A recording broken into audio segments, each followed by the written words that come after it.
तो बिहार सरकार के पूर्व मंत्री श्याम रजक का पहला बयान, मंत्री यहां पर आपको बता दें कि मंत्री पद से उन्हें हटा दिया गया। उन्होंने कहा है कि विधानसभा अध्यक्ष के समक्ष अपना इस्तीफा पत्र देने जा रहा हूं। रात भर मैंने चंद्रशेखर जी की जेल यात्रा जाने वाली किताब को पढ़ा है। सामाजिक न्याय की जहां हत्या हो मैं वहां नहीं रह सकता हूं। मुझे जो पार्टी से निकाला गया वो असंवैधानिक है।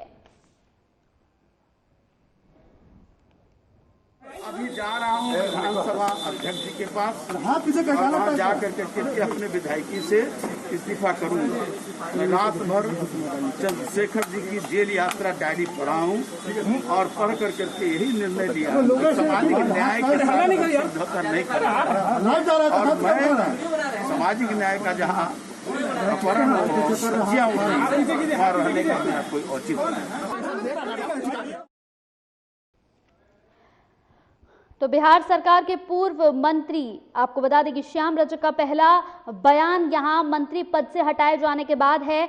उन्होंने कहा है कि विधानसभा अध्यक्ष के पास अपना इस्तीफा पत्र देने जा रहा हूं। रात भर मैंने चंद्रशेखर जी की जेल यात्रा जाने वाली किताब को पढ़ा है। सामाजिक न्याय की जहां हत्या हो मैं वहां नहीं रह सकता हूं। मुझे जो पार्टी से निकाला गया वो असंवैधानिक था। मैं रात भर चंद्रशेखर जी की जेल यात्रा डायरी पढ़ा हूँ और पढ़ करके यही निर्णय लिया सामाजिक न्याय के साथ समझौता नहीं करूँगा।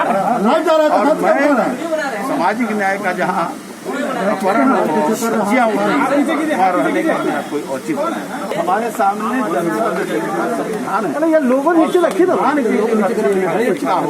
वो राज्य की रक्षा क्या कर सकता है और राष्ट्र की और बाबा लोगों नीचे रखो। धारा 19 में साफ है कि अनुशासन करना अगर है तो उसके लिए के खिलाफ आप किसी पीछे से कर रहे हैं राज्य के विधायक या राष्ट्रीय परिषद के नहीं कर सकते। साफ है और इसकी धज्जियां तोड़ दोगे यार आप। जो अपने संविधान को रक्षा नहीं कर रहा हो उससे क्या होगा। चितरंजन जी, बहुत बहुत स्वागत है आपका साधना प्लस पर। धन्यवाद जी। चितरंजन जी, जिस तरीके से श्याम रजक का पहला बयान सामने आया है और उन्होंने साफ तौर पर यहां कहा है कि जिस पार्टी में यहां पर हत्या हो, जिस पार्टी में यहां पर चीजों की हत्या हो, मुद्दों की हत्या हो, जिस पर यहां विकास की बात ना हो, मैं वहां नहीं रह सकता हूं। साफ तौर पर पहला बयान उनका आया है यहाँ। जी जी, क्या कहेंगे इस पर? नहीं, जो स्थिति है बिहार में उस स्थिति के अनुसार उन्होंने बयान दिया है। बिहार में न लॉ एंड ऑर्डर है, न विकास की कहीं कोई बात हो रही है। केवल विज्ञापन पर सरकार चल रहा है। अभी कोरोना से जो स्थिति बिहार में हो गई है, फर्जी आंकड़ा पेश किया जा रहा है। बाढ़ से तबाही है। 15 जिला बिहार का बाढ़ से बुरा तरीका से प्रभावित है। जान माल असुरक्षित है, लेकिन सरकार चुपचाप एकदम सोई हुई है। कोई सरकार को इसके बारे में कोई न व्यवस्था है, न इंतजाम है, न सरकार इस पर कोई सोच रही है। उन्हें पार्टी से निकाल दिया गया है, क्या आप इसे असंवैधानिक मानते हैं जिस तरीके से उन्हें निकाला गया? क्योंकि खुद उन्होंने ये बात कही है कि सामाजिक न्याय की जहां हत्या हो मैं वहां नहीं रह सकता हूं। ये एनडीए की जो है वह तो सामाजिक न्याय में उसकी आस्था है ही नहीं, न संविधान में, न लोकतांत्रिक व्यवस्था में। यह सरकार ही जो है सो गैर संवैधानिक है। जनादेश भाजपा के साथ जाने के लिए नहीं मिला था नीतीश कुमार को। जनादेश था राष्ट्रीय जनता दल, कांग्रेस और जनता दल महागठबंधन को सरकार चलाने के लिए 5 साल का जनादेश यहाँ के मतदाताओं ने दिया था। लेकिन ये तो जनादेश के बीच में छुड़ा भूंक कर सरकार बना लिए भाजपा के साथ। ये तो सरकार ही असंवैधानिक, गैर लोकतांत्रिक है। और निश्चित रूप से जिन लोगों को भारतीय संविधान में आस्था है, लोकतंत्र में आस्था है, सामाजिक न्याय में आस्था है, वे उस पार्टी के साथ, गठबंधन के साथ नहीं जा सकते हैं। तो जिस तरीके से बिहार सरकार ने ये फैसला लिया है, चितरंजन जी, किस नजरिए से आप इस पूरे फैसले को देखते हैं उनके?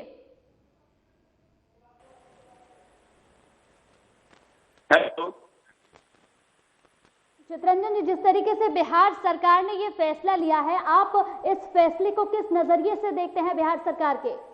नहीं, यह तानाशाही हुकूमत है। यह एक तानाशाह का फैसला इसे कह सकते हैं।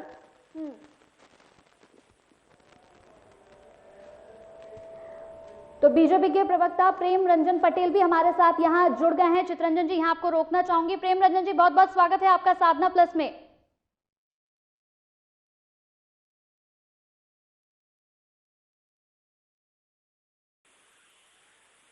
फिर से आपको बता दें कि बिहार सरकार के पूर्व मंत्री श्याम रजक का पहला बयान मंत्री पद से हटाए जाने के बाद सामने आया है। उन्होंने साफ तौर पर, तो प्रेम रंजन जी एक बार फिर से हमारे साथ जुड़ गए इस पूरी खबर पर। प्रेम रंजन जी, बहुत बहुत स्वागत है आपका साधना प्लस पर। नमस्कार। प्रेम रंजन जी, जिस तरीके से सरकार में पूर्व प्रदेश मंत्री श्याम रजक को निकाल दिया गया है, जिसके बाद पहला बयान उनका सामने आया, उन्होंने साफ तौर पर कहा कि सामाजिक न्याय की जहां हत्या हो, मैं वहां नहीं रहना चाहता हूं। क्या कहेंगे इस पर?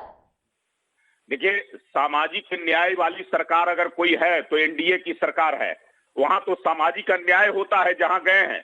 श्याम रजक पहले भी वहां गए थे और आहत होकर करके एनडीए में आए थे। एनडीए ने उनको सम्मान किया था, मंत्री बनाया था, लेकिन मंत्री पद पर रहते हुए उन्होंने अपने पद के साथ कहीं से भी न्याय नहीं किया।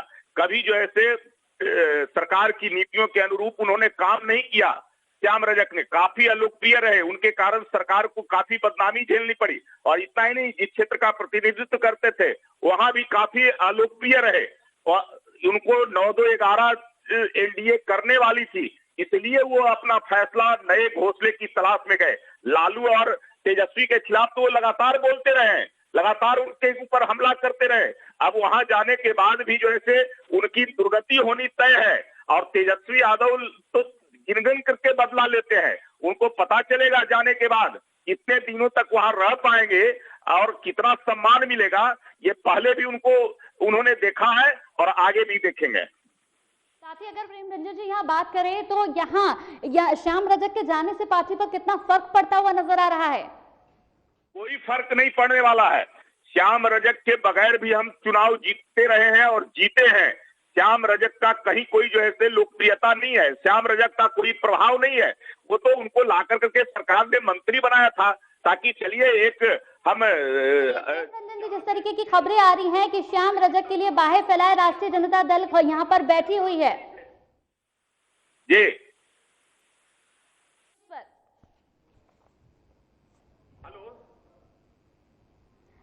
प्रेम रंजन जी, जिस तरीके की खबरें सामने आ रही है कि मंत्री श्याम रजक के लिए बाहें फैलाए राष्ट्रीय जनता दल बैठी हुई है, इस पर क्या कहेंगे? राष्ट्रीय जनता दल का कुनबा सिकुड़ता जा रहा है। उनको तो लगता है कि कहां से कौन आ जाए, इसलिए कि उनके पास तो कोई न प्रभाव है न कोई चारा है। अब राष्ट्रीय जनता दल के पास अपना प्रभाव खत्म हो गया है, तो ऐसे जिन अलोकप्रिय व्यक्ति को ही वो पसंद करेंगे, उनको ही लेंगे। उनको तो लगता है कि एनडीए में थे, जब एनडीए में थे तब तक उनका बहुत बड़ा जो ऐसे व्यक्ति थे, बहुत बड़ा नाम था। ऐसे व्यक्ति को लेकर करके अपना जो बचा खुचा भी जो ऐसे राजद का जो प्रभाव है वो भी समाप्त हो जाएगा। बिल्कुल। प्रेम रंजन जी, यहाँ हमारे साथ चितरंजन जी जुड़े हुए हैं आरजेडी से। चितरंजन जी, क्या कहेंगे इस पर, क्योंकि खबर ये भी सामने आ रही है कि आरजेडी यहाँ पर श्याम रजक के लिए बाहें फैलाए बैठी हुई है। देखिए, श्याम रजक एनडीए में दलित के एक बहुत बड़ा चेहरा थे और उनके नाम पर दलित को ही लोग जो है सो गुमराह करने का काम करता था। और अभी तो श्याम रजक छोड़े हैं, अभी बहुत से लोग आने वाले हैं। लोगों को यह एहसास हो चुका है कि यह सरकार की लोकप्रियता समाप्त हो चुकी है। नीतीश जी की सरकार पर लोगों का भरोसा उठ चुका है।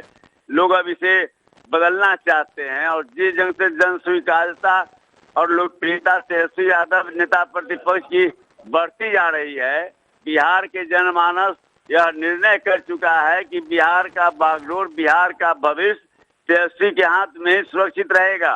इसलिए लोगों ने मन बना लिया है बिहार में कि तेजस्वी यादव को बिहार के मुख्यमंत्री बनाना है।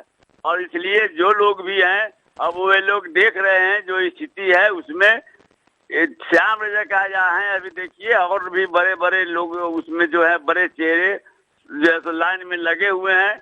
इधर से सिग्नल नहीं मिल रहा है। जिस दिन सिग्नल मिल जाएगा, धाराशाही हो जाएगी एनडीए और भाजपा और जनता दल के कई बड़े चेहरे आपको दिखाई पड़ेंगे जो एनडीए को छोड़ने वाले हैं।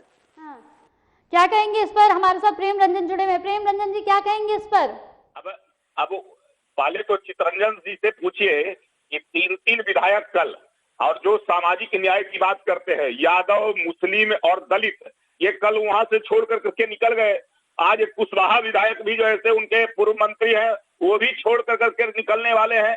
तो ऐसे कई सारे राजद से तो भगदड़ मचने वाली है। राजद को बचा लेना, ये दूसरे तरफ देख रहे हैं, ये दूसरे तरफ से आ रहे हैं। अरे जितना आपके पास आएंगे उससे 4 गुना ज्यादा जो ऐसे लोग आपसे भागने के लिए तैयार हैं। आपकी डूबती नैया है, लोग डूबती नैया पर नहीं रहना चाहते हैं। लोग अपने सुरक्षित घोंसले की तलाश में है, इसलिए लोग भाग रहे हैं। और तेजस्वी यादव इतना अलोकप्रिय हो गए हैं कि उनके रहते जो ऐसे राजद का कहीं कोई ठौर ठिकाना नहीं मिलने वाला है। जहां जहां तेजस्वी यादव पूरे बिहार के अंदर में जा रहे हैं, उनको भागना पड़ रहा है, जनता का आक्रोश झेलना पड़ रहा है। जनता काफी क्षुब्ध है उनसे कि जब कोई परिस्थितियां संकट बिहार में आती है तो ये लॉकडाउन हो जाते हैं, ये भाग खड़े होते हैं। तो जनता का क्या करेंगे, जनता का सेवा क्या करेंगे?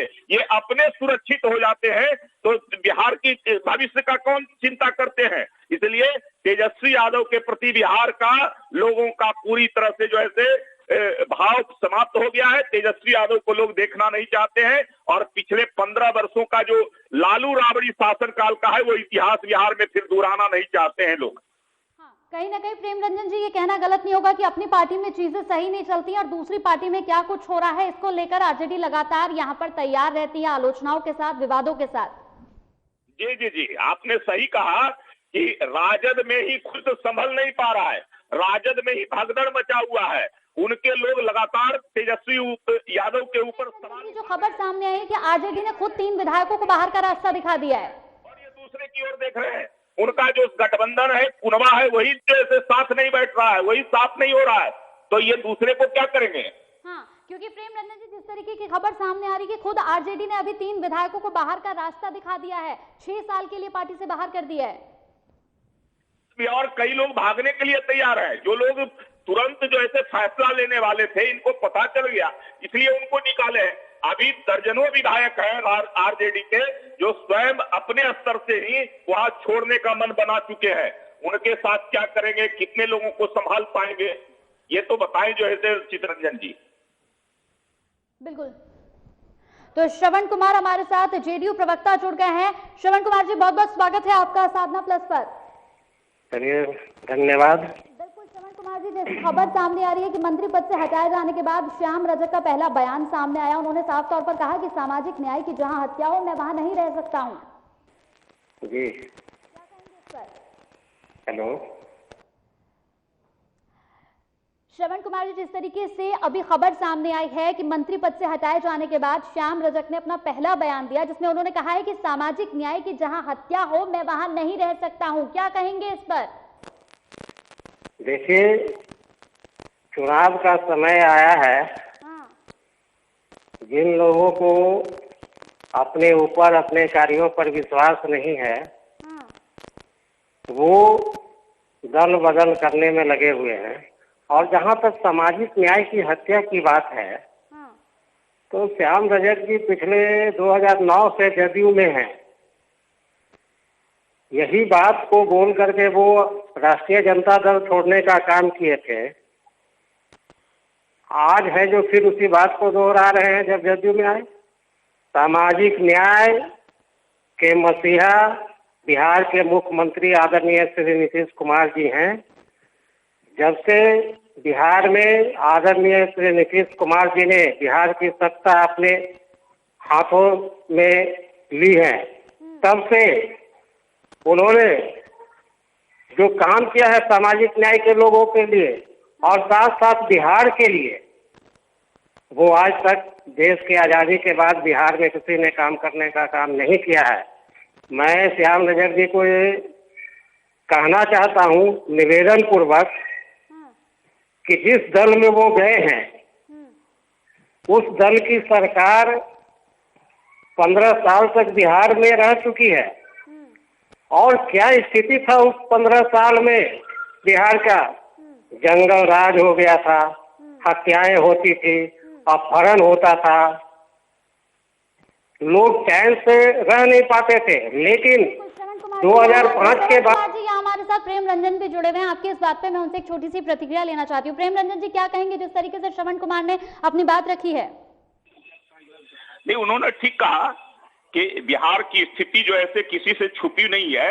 जब राजद का शासनकाल था, उस शासनकाल में लोग दहशत में रहते थे, भय में रहते थे, आतंक में रहते थे।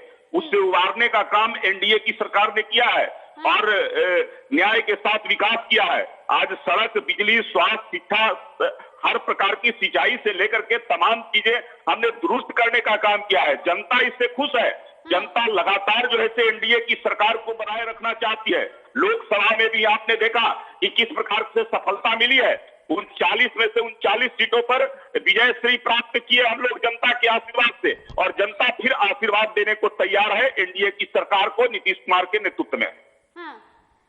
चलिए, इस पूरी खबर पर हमारे साथ जुड़ने के लिए आपका बहुत बहुत शुक्रिया। प्रेम रंजन हमारे साथ बीजेपी से जुड़े थे, बहुत बहुत शुक्रिया। साथ ही यहाँ पर चितरंजन जी का भी बहुत बहुत शुक्रिया। श्रवण कुमार भी हमारे साथ जुड़े थे, उनका भी बहुत बहुत शुक्रिया। तो जिस तरीके से यहाँ पर चुनाव नजदीक आ रहे हैं और ऐसे में अगर हम बात करें यहाँ नेताओं की, तो जिस तरीके से अभी श्याम रजक को निकालने के बाद जिस तरीके का बयान उनका सामने आया है, इस पर भी राजनीति शुरू हो गई।